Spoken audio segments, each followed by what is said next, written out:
What's up everybody? Today I'm going to show you exactly what we did to limit on halibut extremely fast on one of these amazing halibut openers. We had incredible weather and we only went out to the 180-foot depth line and we still killed it. I mean, we're talking 3 halibut for the boat in about 3 hours, and we were early back to the dock. Got a 47-pounder as our biggest fish.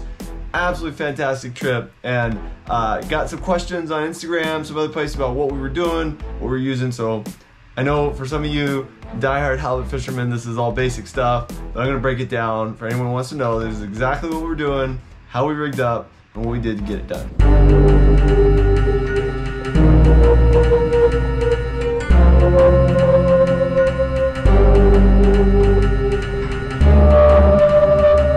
Today I'm going to show you everything that we did rigging wise, what we used to limit very quickly for halibut out of Westport in only 200 feet or less of water. So it was only a few miles offshore, and I'm going to explain everything that we did and how we put it together. These are 10-aught Gamakatsu Big River hooks. They got that sickle shape, right? I really like these hooks. These are 10-aught. This is 200-pound big game leader, tied about maybe 7-8 inches apart. So, and I'm going to show you how we rigged our herring up. We basically just used plain black label herring, brine for a couple days in salt, saltwater mix, and we really tied it on really good with this magic thread, right? Like you would do putting a sardine wrap on a plug. We also used a spreader bar setup. We used a non-glow setup that both of the bites that came on bait came on a non-glow spreader bar. We lost that one, so I can't show it to you. I need to replace it. But we tie our 200-pound leader on here. I don't use crimps. There's some knots out there that you can use to easily tie these together. I'm not going to try to get into all the knot tying stuff. And on here I'm using 40-pound dropper loop line here to secure a 20 ounces of lead, although we also used 16 ounces. That was enough to get down and stay down in the areas that we were fishing. All right, so let me show you the fish. Let me show you putting the bait on the hook and what we're doing there. So this is a blued herring from Ray's Bait Works, but we actually didn't get bit on any of the blue herring. It was just the Ray's Bait, just the standard black label. And I start out, I just put this top hook, just go right through the top, right, like this.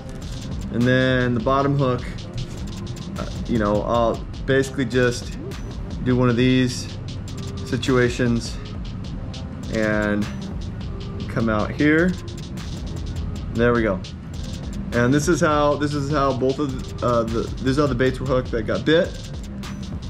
We're not done yet though, because we also tie it on with this string. So to start out, you just got to put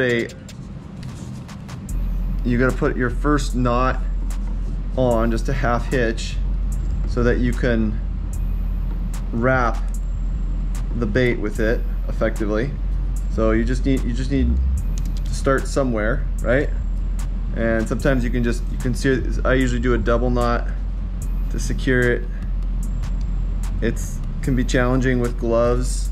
I like to wear gloves though, so as you see from a lot of my videos, and then you wrap. And so if you can see, I'm wrapping the line, the 200-pound leader, along with going around the fish.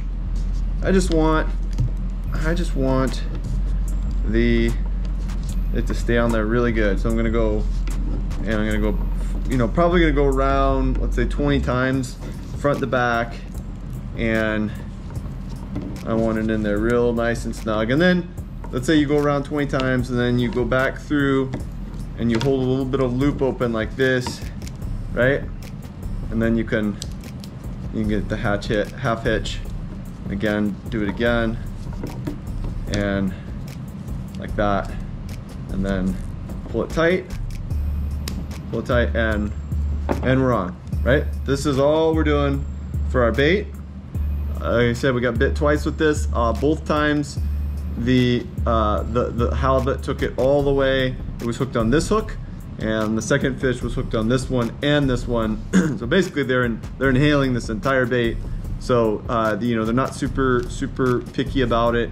The bites were like immediate. You knew what you had on, and you know, we set the hook, and these things were buried. These fish were not coming off. The hooks were completely buried, and yeah, there you go. The other thing we were doing, super important, I think, made a big difference in getting hooked up, is I had this lead, you know, copper pipe jig with this treble, and I was jigging this aggressively on the side of the boat where I'm right over the kicker motor, because I was backing into the current, but I wasn't giving it any gas. It was just in gear, in reverse, and it was just enough to slow us down. I think without that, we were around 1.1 knots, and with that, we were right around 0.5 knots. I really like 0.5 as a drifting speed for lings or halibut.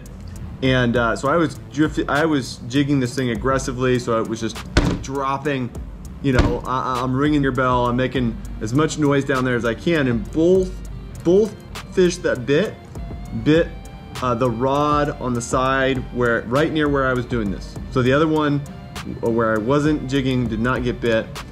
I don't know if that was the, you know, two bites is not a huge sample size, but I like to think that kind of helped us out and bring the fish in and get bit. The other thing we did to pick up our third halibut is we were using this 11-inch Lancer jig. These things are awesome. We love doing this for lingcod. They catch a lot of lingcod. They easily get down to 200 feet of water and that sort of range just fine. We'd actually moved spots because we'd gotten cold on a few drifts on the place where we got the two. We'd moved spots and thought we were actually going to kind of target lings, but we ended up picking up our third halibut in the process of doing that. We started fishing about 7 a.m. and we had our 3 halibut by 11 a.m.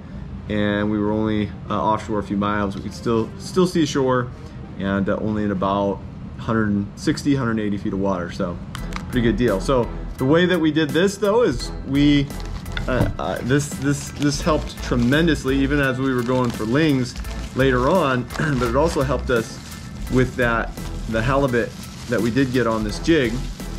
I can get into my package here. Yeah, here we go.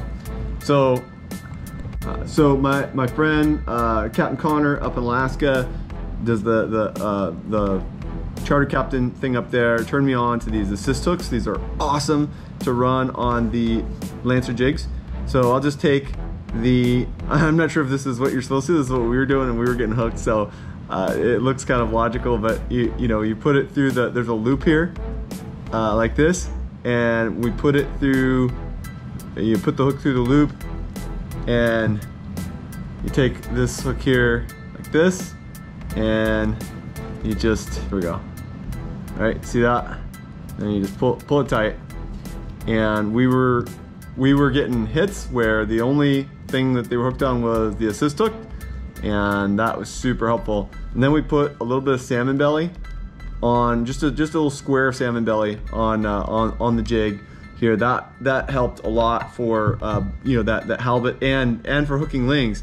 You end up, when you fish a lot of rivers for salmon, you're going to end up with undesirable fish, boots, maybe a pink that's too far gone a couple of years ago, and this year's a great year to get some more of that. And you can throw, you can cut out the belly meat, use the rest for crab bait, whatever, and it makes great for halibut ling fishing. Lings don't need anything to coax them in, although I don't think it hurts. And certainly the halibut really liked this jig, and that was our limit. So it worked out pretty good. A couple other quick things in terms of tackle and our weight system. So again, we've got this dropper loop on the bottom. Those are super easy to tie, and it's nice because you can change your weight out easily, and you want less braking strength. You could put this directly on the swivel, but now if your weight hangs up, your whole system's coming apart. And so you can just do this, and now you have your weight system on there, and you got your leader on the other end. The other thing we were using is these corkscrew swivels. These are pretty awesome.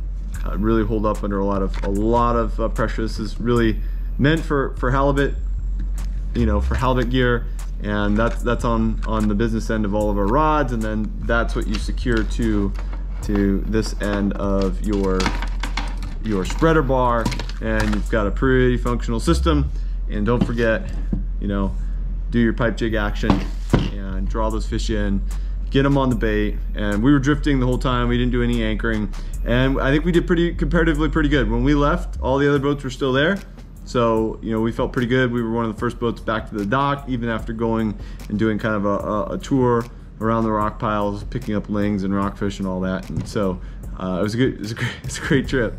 Absolutely awesome. All right, just a few seconds on charts and locations and depth and the kind of structure we're looking for halibut. So I'm sharing my tracks from the day we caught those fish, and you could see the top of the picture here is north, bottom is south. We were drifting north to south, and you know, we caught both halibut in this location on that slope. So you can see on the left of the picture are the deeper depth lines. On the right is you're going uphill ascending, but we're going with the current. We're drifting down sort of uphill slightly and south across the slope, and that's where we were encountering halibut. So awesome. So hey, if you like this video, smash that like button, subscribe. More content coming. We're getting into the meat of the season here, and a lot more coming. I wish I'd had the video that I captured of,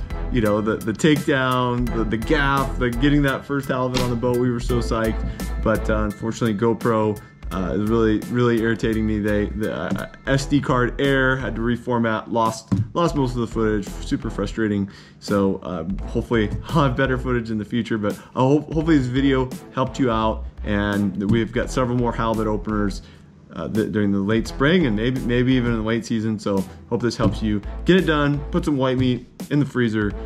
So take care.